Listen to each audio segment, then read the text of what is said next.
श्रीधर अगर चाहते तो प्राइवेट जेट खरीदते, लेकिन उन्होंने खरीदी साइकिल।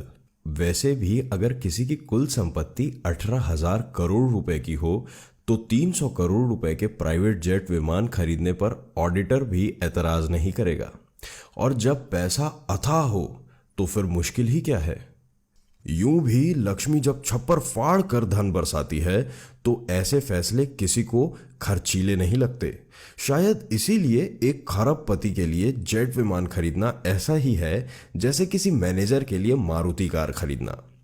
लेकिन जोहो कॉरपोरेशन के चेयरमैन श्रीधर वेम्बू पर लक्ष्मी के साथ साथ सरस्वती की भी मेहरबानी थी। इसीलिए उनके इरादे औरों से बिल्कुल अलग थे।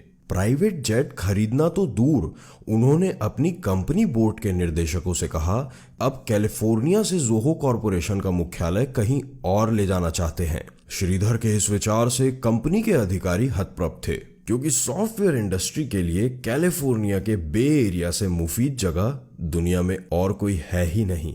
गूगल, एप्पल, फेसबुक, ट्विटर या सिस्को सब के सब इसी इलाके में रचे बसे फले फूले। पर श्रीधर तो और भी बड़ा अप्रत्याशित फैसला लेने जा रहे थे। वे कैलिफोर्निया से शिफ्ट होकर सिएटल या ह्यूस्टन नहीं जा रहे थे। वे अमेरिका से लगभग 13,000 किलोमीटर दूर चेन्नई वापस आना चाहते थे। उन्होंने बोर्ड मीटिंग में कहा कि अगर डेल, सिस्को, एप्पल या माइक्रोसॉफ्ट अपने दफ्तर और रिसर्च सेंटर भारत में स्थापित कर सकते हैं तो जोहो कॉरपोरेशन को स्वदेश लौटने पर परहेज क्यों है। श्रीधर के तर्क और प्रश्नों के आगे बोर्ड में मौन छा गया। फैसला हो चुका था। आईआईटी मद्रास के इंजीनियर श्रीधर वापस मद्रास जाने का संकल्प ले चुके थे।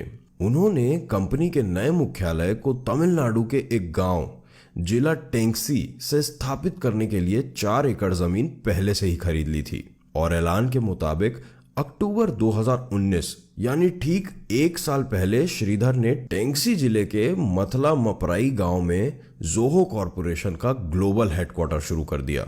यही नहीं, $2.5 बिलियन के जोहो कॉरपोरेशन ने पिछले ही वर्ष सॉफ्टवेयर कारोबार में 3,410 करोड़ रुपए का रिकॉर्ड राजस्व प्राप्त करके टेक जगत में बहुतों को चौंका दिया था। स्वदेश क्यों लौटना चाहते थे श्रीधर अमेरिका की किसी एजेंसी या बैंक या स्टॉक एक्सचेंज के दबाव के कारण स्वदेश नहीं लौटे। उन पर प्रतिस्पर्धा का दबाव भी नहीं था। वे कोई नया व्यवसाय भी नहीं शुरू कर रहे थे। वे किसी नकारात्मक कारण से नहीं, एक सकारात्मक विचार लेकर वतन लौटे।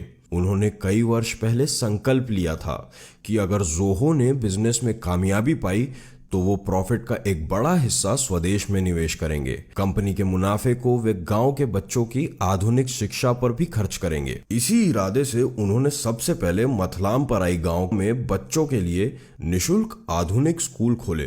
कंप्यूटर टेक्नोलॉजी के जानकार श्रीधर गांव में ही जोहो विश्वविद्यालय भी बना रहे हैं, जहां भविष्य के सॉफ्टवेयर इंजीनियर तैयार होंगे। फोर्ब्स मैगजीन में दिए एक इंटरव्यू में श्रीधर बताए हैं कि टेक्नोलॉजी को अगर ग्रामीण इलाकों से जोड़ा जाए तो गांव से पलायन रोका जा सकता है। गांव में प्रतिभा है, काम करने की इच्छा है। अगर आधुनिक शिक्षा से हम बच्चों को जोड़ें तो एक बड़ा टैलेंट पूल हमें गांव से ही मिल जाएगा।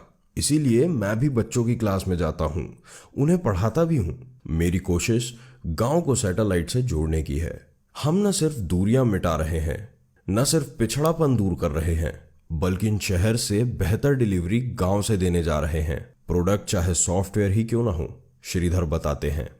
तस्वीरें जाहिर करती हैं कि श्रीधर बेहद सहज और सादगी पसंद इंसान हैं। वह लुंगी और बुशर्ट में ही अक्सर आपको दिखेंगे।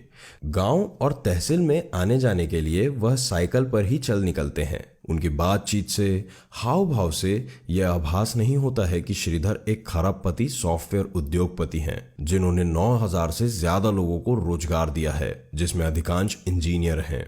उनकी कंपनी के ऑपरेशन अमेरिका से लेकर जापान और सिंगापुर तक फैले हैं, जहां 9,300 टेक कर्मियों को रोजगार मिला है। श्रीधर का कहना है कि आने वाले वर्षों में वे करीब 8,000 टेक रोजगार भारत के गांवों में उपलब्ध करवाएंगे और ग्लोबल सर्विस को देश के नॉन अर्बन इलाकों में शिफ्ट करेंगे। शिक्षा के साथ गांवों में आधुनिक अस्पताल, सीवर सिस्टम, पेयजल, सिंचाई, बाजार और स्किल सेंटर स्थापित कर रहे हैं। जननी जन्मभूमिश्च स्वर्गादपि गरीयसी।